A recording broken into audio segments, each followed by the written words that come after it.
아무 일도 없소. 이태준 1931년. A. 에로가 빠져서는 안 될 텐데.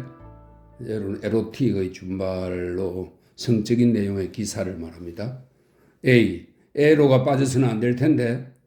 B. 그럼요. 지난번 모모 신인호를 봐요. 그렇게 크게 취급한 제만동포 문제니, 이 말은 그 일제강점기에 만주로 거점을 옮겨 항일운동을 하던 조선 동포들이 1931년 만주사변으로 일본의 위협을 받게 되면서 벌어진 여러 사건들을 말합니다. 제만동포 문제니 신간의 해소 문제니 하는 것은 성명이 없어도 알려지지 않아도 이런 뜻입니다. 성명이 없어도 침실 박람회는 간데마다 화제에 오르냈디다. C. 참 모모 신년호는 그 제목 하나로 천부는 더 팔렸을걸. 그렇지만 너무 노골적입디다. D. 그래도 글쎄 그렇게 안 하고는 안 돼요. 잡지라 무엇으로든지 여러 사람 화두에 오르내릴 기사가 있어야 그거 어느 잡지에서 보았느냐 어쨌느냐 하고 그 책을 찾게 되지. 2. 사실이야. 아무래도 번쩍 뜨이는 큰 에로 제목이 하나 있어야 돼. 더구나 봄인데. 이것은 M 잡지사의 편집회의의 한 토막이었다. 그네들은 이와 같이 에로에 치중하려는데 의견이 일치하였다. 그래서 한편 구석에서 약간 얼굴이 붉어진 여기자만이 입을 다물고 앉았을 뿐이요. 그 외에는 저마다 우쭐렁하여 다투어가며 에로짜리 제목을 주어 섬기기였다. 그러나 이번에도 결국 예정 목차에 오른 것은 역시 눈을 딱 감고 남의 말은 못 들은 차고 앉아있다가 제일 나중에 제일 자신이 있어 내어놓은 편집국장의 것이 되고 말았으니 그것은 신천 에로 백경집이란 그들의 용어를 빌려 말한다면 센세이션 100%짜리 제목이었다. 그날 저녁 K는 11시가 되는 것을 보고 주인집을 나섰다. 그는 못 먹는 술이지만 얼굴만이라도 물들이기 위해서 선술집을 들러 나와 광화문 가는 전차를 올라탔다. K는 N 잡지사 기자다. 물론 편집국장이 지정해준 자기 구역으로 에로 백경을 구하여 나선 길이다. K는 몹시 긴장하였다. 먹을 줄 모르는 술을 꽃배기로 2잔이나 마신 것보다도 처음으로 유곽이란 데를 찾아가는 것이 더 가슴을 두근거리게 하였고 또 M사에 입사한 지 2주일도 못되는 자기로서는 이것이 자기의 수완을 드러내 보일 첫 과제인 것에 더 신경이 초조하였다. 그래서 그의 머릿속에는 벌써 아무런 다른 생각이 나붙길 여지가 없었다.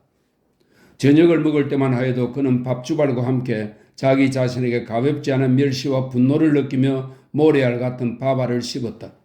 그것은 자기가 M사에 처음 입사하던 날 저녁과 그 이튿날 아침 저녁으로 출근하러 가던 때의 감상을 추억해본 때문이다. 그때 자기는 M사에서 단순히 직업 하나를 구한 것으로만 생각하지 않았다. 그래서 길 위에서 남모르는 사람들과 지나치면서도 그 사람들에게 새삼스러운 우위와 악수를 느낀 것이다. 나의 붓은 칼이 되자. 저들을 위해서 칼이 되자. 나는 한 잡지사의 기자가 된 것보다는 한 군대의 군인으로 입영한 각오가 있어야 한다. 이러한 감격으로 가슴이 울렁거리던 것을 생각하고 오늘 저녁에 유곽으로 에로 재료를 찾아 나설 것을 생각할 때 K는 자기 자신과 M사에 대한 적지 않은 실망과 분노를 느끼지 않을 수가 없었다. 이런 간상배의 짓을 하면서도 어디 가서 조선민중을 내세우며 떳떳이 명함 한 장을 내어놓을 수가 있을까? K는 씹은 밥이 목구멍으로 잘 넘어가지를 않았다. 그러나 그것도 잠깐이었다. K는 이렇듯 델리크한 범민은 자기의 조그만 현실 앞에서도 그리 목숨이 길지 못하였다. 반찬이 없어서 방이 더웠는지 오늘은 풍새가 있길래 석탄을 2등이나 더 넣었지만 이 풍새는 바람의 기세라는 말입니다. 오늘은 풍새가 있길래 석탄을 2등이나 더 넣었지만 하면서 문을 열어보는 주인 마님의 상냥스러워진 얼굴. 밥값도 싫으니 방이나 내어놓으라고 밀어내듯 하다가 취직이 되었다는 말을 듣고부터는 갑자기 딴 사람처럼 상냥스러워진 그 주인 마님의 얼굴을 마주칠 때 K의 그 델리크한 범민은 봄바람 앞에 눈 설듯 사라지고 만 것이다. 석 달치 밥값, 뒤축이 물러앉은 구두, K는 벌써 아직도 여러 날 남은 월급날을 꼽아보았다. 그리고 편집국장이 자기만 따로 불러가지고 특별히 주의시켜 주던 것이 생각났다. 그런데 가서는 창부나 밀매음녀를 만나더라도 문학청년식으로 센티멘탈한 인도감을 일으켜서는 실패합니다. 하던 K는 벌써 다른 여념이 없었다. 어떻게 하여야 크게 센세이션을 일으킬 기발한 애로를 붙들어서 제각기 우월감으로만 가득 찬 편집실 안에서 자기의 존재도 한몫 세워볼 수 있을까 하는 직업적 야심밖에는 아무것도 없었다.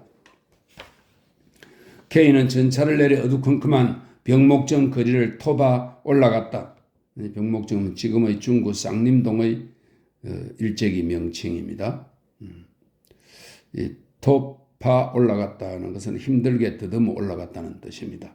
K는 전차를 내려 어두컴컴한 병목정 거리를 토파 올라갔다. 거리는 들어갈수록 불이 밝고 번화하여 이곳은 다시 초저녁이 오는 것 같았다. 바람은 잦았으나 이런 봄이라 하여도 귀가 시릴 만큼 쌀쌀하였다. K는 추운 것보다 아는 사람을 만날까 보아 모자를 푹 눌렀었다. 불밝은 이 집 저 집 대문간에는 젊은 사내들이 두루마기 짜리 양복쟁이 할 것 없이 숙회대 모양으로 몰려섰다. K는 무시무시하였다. 그리고 어디쯤 가서 걸음을 멈춰야 할지 몰라서 무슨 땀 볼 일이 있는 사람처럼 간지러운 얼굴을 숙이고 쏜살같이 올라만 갔다. 이 집 저 집 대문간에 속은 들창 안에서 계집애들이 여보세요 하고 완전히 K를 불렀다. 어떤 것은 술 취한 사람 모양으로 목이 잠긴 소리로 여보 모자 속에 쓰고 가는 양반 하고도 불렀다. 그런 때면 K는 더 걸음을 자주 놀렸다. 그러고 보니 얼마 안 가서 K의 앞에는 커다란 행길이 나오고 말았다. 그 행길은 보통 평범한 거리 같았다. K는 실수하지 않을 수가 없었다. 그러나 가만히 좌우를 살펴본 적 산 밑으로 올라가며 보통 상점 집과는 다른 일본식 2층집, 3층 집들이 절비하게 놓여 있었다. 그때의 K는 옳구나. 저기가 정말 유곽인가 보다 생각하였다.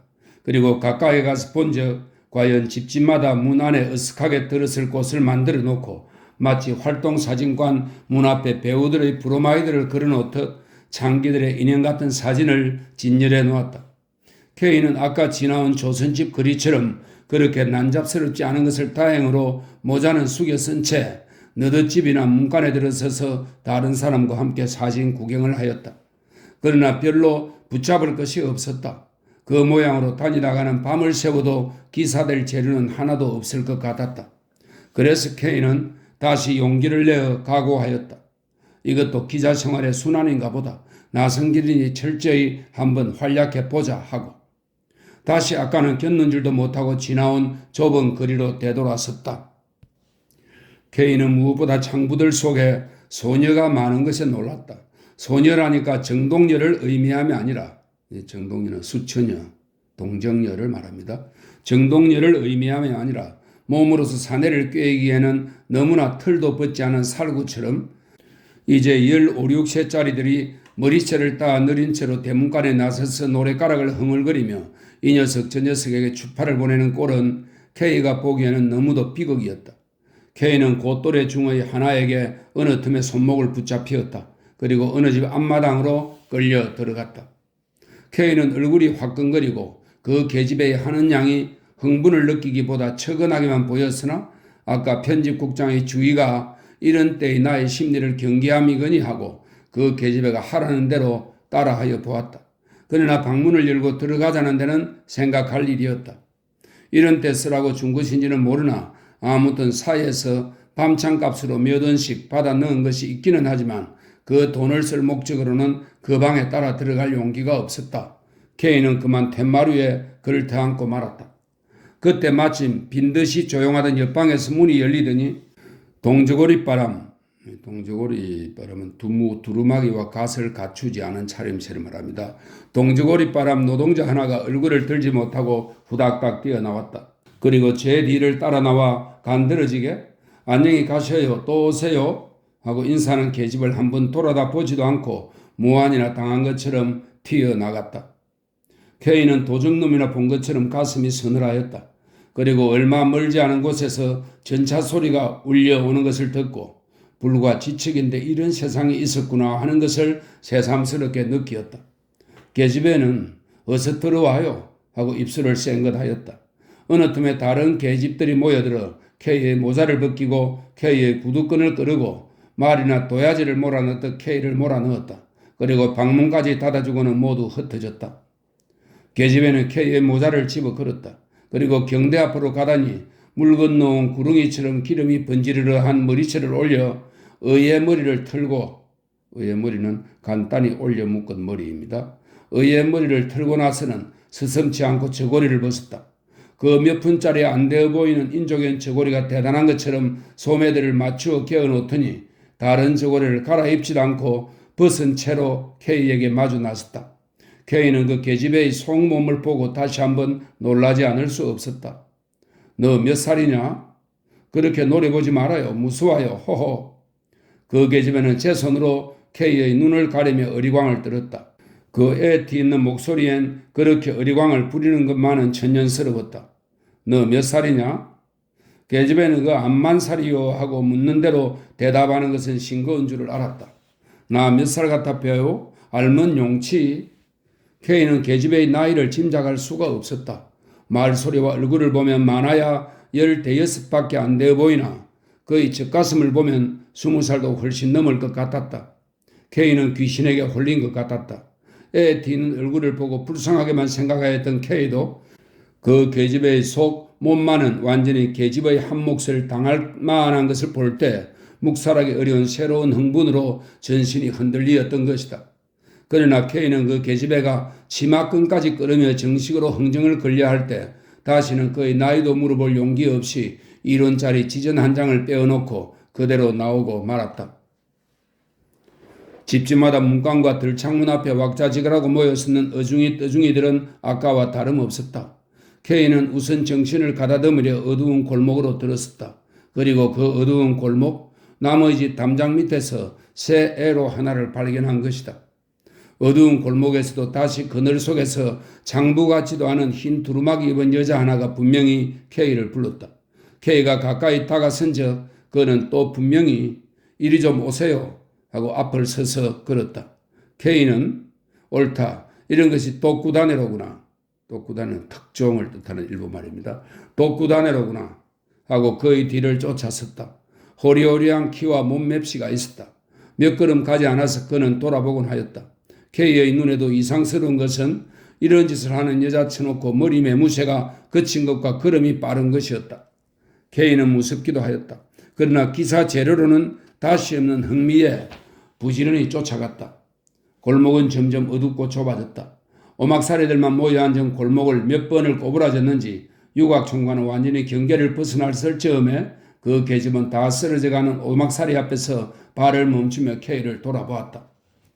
누추하지만 좀 들어오세요. 들어가도 괜찮소? 네, 염려 마시고.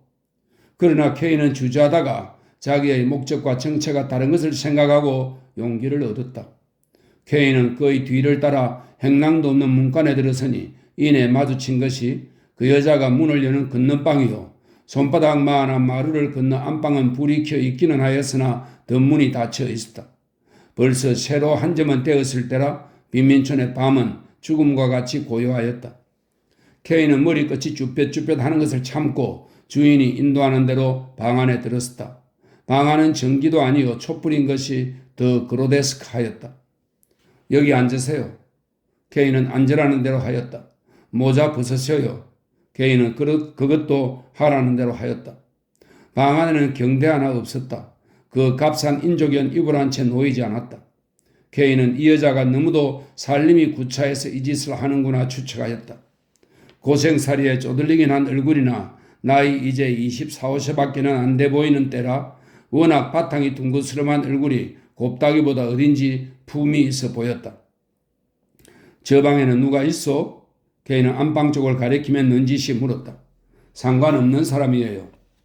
K는 이왕 이만치 발전한 이상 풍부한 내용을 과작하기에 과작하면 지어내는 의미로 추정이 됩니다. 과작하기에 노력할 것을 잊지 않았다. 그래서 싸늘한 그 여자의 손을 잡아보며 수작을 건네었다. 마음 놓고 앉았을 수 있어? 웬일일까 방긋 웃고 대답할 줄 알았던 그 여자의 입에서는 길다란 한숨만이 흘러나왔다. 방 안은 더욱 쓸쓸해졌다. 그제야 K의 눈에 떠있는 것은 그 여자의 붉은 눈알과 부성부성한 눈꺼풀이었다. 부성부성한 부은 듯한 뜻입니다. 붉은 눈알과 부성부성한 눈꺼풀이었다. 그 여자는 울음에 피곤한 사람이 들리지 않았다. 당신도 남정내시니 노여워하지 마시고 그냥 돌아가세요. 네? K는 점점 의아하였다. 무슨 영문일까? 자기가 먼저 유인한 것인데? 아무튼 단순한 애로는 벌써 깨어지고 말았다. 그렇지만 이것도 흥미있는 재료다. K는 그 여자의 눈치만 보고 앉아노라니까 그 여자는 얼굴을 반만치 외면하면서 이런 말을 하였다. 이렇게 된 바에야 내 몸을 아끼는 게 아니라요. 병이 있어요. 저에겐 그냥 가세요. 와보시니까 아시겠지만 너무 절박한 사정이 있어 이렇게 나섰습니다. 그의 말 끝에는 또 길다란 한숨이 따라 나왔다. 대강 짐작은 하겠소. 그러나 K는 센티메트는 건물이라는 편집국장의 부탁을 잊지 않았다. 그리고 이렇게 하는 것이 M사에서 파견한 사명인 줄 느끼며 잔인한 것을 참고 그 여자의 손목을 잡아다려 보았다. 잡아당기의 방언입니다. 그 여자의 손목을 잡아다려 보았다. 그러니까 그 여자도 허물없이 끌려오며 외면하였던 얼굴까지 갖다 대어 주었으나 그러나 금수가 아닌 다음에야 어찌 그 눈물 젖은 얼굴 위에서 향락을 구할 수가 있으리요. K는 선뜻 손을 놓고 뒤로 물러앉고 말았다. 그러고는 바람벽을 둘러보다가 방을 둘러막은 벽이죠. 그러고는 바람벽을 둘러보다가 촛불 가까이 걸려있는 때 묻은 사진 한 장에 눈이 머물렀다. K는 가까이 들여다보았다. 어떤 기골이 청소한 중년 노인의 사진인데 관을 쓰고 중치막을 입고 중치막은 옛 선비들이 걸치던 소매가 넓고 길이가 긴 웃옷입니다. 그리고 거기에 나오는 행전은 한복의 바지가랑이를 정강이에 감아매는 끈 달린 천입니다. 관을 쓰고 중치막을 입고 행전을 치고 병풍을 배경으로 걸어앉은 것이 보통 서민 같지 않은 사람이다. 누구의 사진이요? 그 여자는 눈물을 씻을 뿐이요 얼른 대답하지 않았다. K는 진정으로 물었다. 진정으로 집안 사정을 물으며 그 여자도 K의 사람된 품을 믿음인지 다음과 같이 대강은 이야기하였다. 아버지 사진이에요. 전에 합방 전에 충청도 서산 고을 사실 때 사진이래요. 사실 때는 고을의 수령으로 지내실 때 이런 말입니다. 그래 이런 세상이 있어요? 그는 서름에 말문이 막히곤 하였다. 아버지는 만세 때 대동단에 끼어서 이 대동단은 1919년 3.1 만세운동 직후 일진의 해운이던 이 전협을 말하는데 최익환 등이 조직한 독립운동 단체입니다. 아버지는 만세 때 대동단에 끼어서 해외로 가셨습니다. 2달 만에 북경서 한번 편지가 있은 후로는 10여 년이 되도록 소식이 없을 때야 노래에 생존에 계시리라고는 믿지도 못합니다. 어머니와 나는 지금도 수송동에 있지만 그 집을 팔아서 5, 6년 동안 먹어오다가 그 후에는 내가 유리공장에 다녔지요. 거기서도 어디 내가 잘못해서 나왔나요? 감독 녀석이 내게다 눈을 두니까 말썽이 일어나서 못 댕기게 됐죠. K는 그 여자의 얼굴을 다시 한번 뜯어보았다. 그리고 행복스러울 때의 그 청초한 맵시가 있을 그 여자의 풍모를 상상하여 보았다.